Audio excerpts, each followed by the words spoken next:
जी, break से आगे वापस आपको कहेंगे खुशामदीद और बहुत ही अच्छी खबर आपको बताऊंगी कि जर्मनी का green talent award Pakistani doctor Mohammad Haroon Rashid ने अपने नाम कर लिया है और पाकिस्तान के लिए ये एक बहुत जो है प्राउड मोमेंट है कि फैसलाबाद की ज़री यूनिवर्सिटी के शोबा जंगलात और रेंज मैनेजमेंट के assistant professor doctor Mohammad Haroon Rashid को जर्मनी की वजारत तालीम और तहकीक ने ये अवार्ड दिया है। और कहा यह जाता है कि आलमी एजाज़ जो है हर साल 20 साइंसदानों को दिया जाता है, जिनमें हारून रशीद साहब भी शामिल हैं। इस वक्त हमारे साथ मौजूद हैं, उनसे बात करते हैं, पूछते हैं कि ये जब अवार्ड इन्हें मिला तो इसका एक्सपीरियंस कैसा रहा। अस्सलाम वालेकुम डॉक्टर साहब, कैसे हैं आप? सुबह खैर। जी, वालेकुम अस्सलाम, गुड मॉर्निंग जी। आप कैसी हैं? ठीक हैं? मैं बिल्कुल ठीक हूँ। पहले तो बहुत मुबारक हो आपको और आपसे यही पूछूंगी कि ये ग्रीन टैलेंट अवार्ड जो आपको मिला है, इसका एक्सपीरियंस कैसा रहा? जी, सबसे पहले तो thank you very much to my university university agriculture Faisalabad, department of forestry and range management और हमारे respected vice chancellor doctor Zulfiqar Ali साहब। इनके सपोर्ट से मुझे मौका मिला जी। और मैं समझता हूँ कि एक बहुत अच्छा और एक बेस्ट एक्सपीरियंस था मेरे लिए। हर साल 20 लोगों को नॉमिनेट किया जाता है world wide federal ministry of research and education Germany की तरफ से। जी।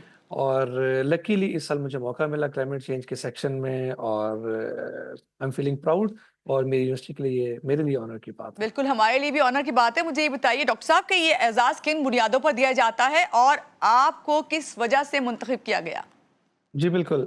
बेसिकली इनका जो टारगेट है बेसिकली यूथ, जो हमारे यंग रिसर्चर्स हैं उनको टारगेट करते हैं ये लोग और डिफरेंट डिपार्टमेंट से। जी। एआई हो गया, आपका कंप्यूटर साइंस हो गया, रोबोटिक्स हो गया। मुझे चूंकि क्लाइमेट चेंज के सेक्शन से सिलेक्ट किया गया। बेसिकली हम लोग काम कर रहे हैं कार्बन सिक्वेस्ट्रेशन पे। आजकल हॉट टॉपिक है क्लाइमेट चेंज मिटिगेशन का और पाकिस्तान में एक बहुत बड़ा रिसर्च गैप नज़र आया चूंकि मैं एक बैम्बू कल्टीवेशन पे काम कर रहा हूँ। जी। और जो बांस है वो 30 से 40% सबसे ज़्यादा ऑक्सीजन प्रोड्यूस करता है और सबसे ज़्यादा कार्बन डाइऑक्साइड एब्जॉर्ब करता है। और इस बुनियाद पे मुझे ये लगता है कि सिलेक्शन हुई है। अदरवाइज़ इसके अलावा और भी हम लोग काफ़ी काम कर रहे हैं। एचईसी के कुछ प्रोजेक्ट्स चल रहे हैं जिसमें एक ग्रीन यूथ मूवमेंट क्लब है, उसका मैं focal person as a focal person काम कर रहा हूँ। जी। और इसमें हम लोग डिफरेंट स्टूडेंट्स को इन्वॉल्व करते हैं ग्रीन इनिशिएटिव्स में, प्लांटेशन ड्राइव्स में, क्लीननेस एक्टिविटीज़ में। सो ये सारी चीज़ें साथ-साथ चल रही जी। हैं। अच्छा डॉक्टर साहब, आप भी आपने खुद भी ज़िक्र किया कि इस वक़्त एनवायरनमेंट चेंज का जो है बहुत ज़्यादा हाइप क्रिएट किया हुआ है और हम देख भी रहे हैं। आपके ख़्याल में पाकिस्तान को जो मौसमियाती तब्दीली के चैलेंजेस का मुकाबला करना है तो उसके लिए कौन-सी फ़ौरी पॉलिसी जो है उस पे इक़दामात करने चाहिए? जी, बिल्कुल, मैं ये समझता हूँ कि जैसा कि आप जानती हैं कि डिजिटलाइज़ेशन का दौर है। मैं समझता हूँ कि हमारे सबसे ज़्यादा शुमाली इलाक़ाजात इफ़ेक्ट हो रहे हैं। जी। वहाँ पे लोगों के पास इतनी फ़ैसिलिटीज़ नहीं हैं जो कि वहाँ के फ़ॉरेस्ट को fuel wood, as a firewood use करते हैं। मैं समझता हूँ कि वहाँ के लोगों को फ़ैसिलिटेट किया जाए ताकि जो कि जिसकी वजह से वो डिफ़ॉरेस्टेशन हो रही है वो हमारी मिनिमाइज़ हो सके। और गवर्नमेंट को इस पॉलिसी की तरफ आना है और शुमाली इलाक़ाजात के लोगों को फ़ैसिलिटेट करना है ताकि वो अपनी नॉर्मल रूटीन आसानी से गुजार सकें। अभी आपने ग्रीन यूथ प्रोजेक्ट के बारे में बात की जिसमें आपने कहा कि यूथ को जो शामिल करेंगे इस और मुख्तलिफ सरगर्मियाँ देंगे, तो इससे आपको आपको लगता है कि पूरे मुल्क में जो है यूथ जब काम करेगी तो बेहतरी आएगी क्लाइमेट चेंज में, और क्या इसके अंदर क्या प्रोसेस होगा?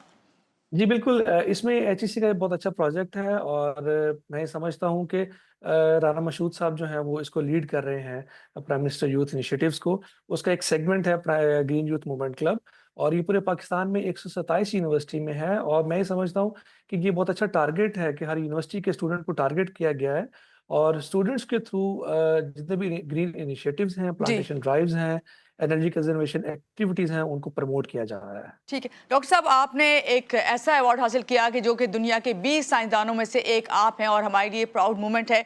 आपकी थैंक यू अभी वेरी मच। तहकीकी तरजीहात क्या होंगी? आगे आने वाले आपके क्या प्रोजेक्ट्स हैं? और आप जो यंगस्टर्स हैं, ये जो यूथ है, ख़ास तौर से साइंसदान, उनको क्या मैसेज देंगे?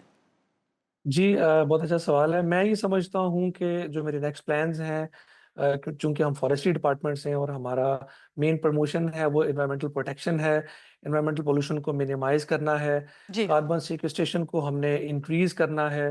तो हम तो इस तरफ लेके चलेंगे और जो आने वाले यूथ है मैं समझता हूँ कि हमें फैमिलीज़ को स्पेशली ये अवेयर करना है कि अपने बच्चों को एनवायरमेंटल साइंसेज़ में, फॉरेस्ट्री डिपार्टमेंट्स में भेजें और तक क्योंकि इसी का आगे फ्यूचर है और हमें जी। अपने फ्यूचर जनरेशन को सेव करना है। जी, बहुत शुक्रिया। डॉक्टर मोहम्मद हारून रशीद हमारे साथ थे, जिन्होंने पाकिस्तानी वो साइंसदान हैं जिन्होंने जो है ग्रीन टैलेंट अवार्ड जो है हासिल किया और हमारे लिए प्राउड मोमेंट है। यहाँ लेंगे एक छोटी सी ब्रेक के बाद वापस आते रहिएगा हमारे साथ।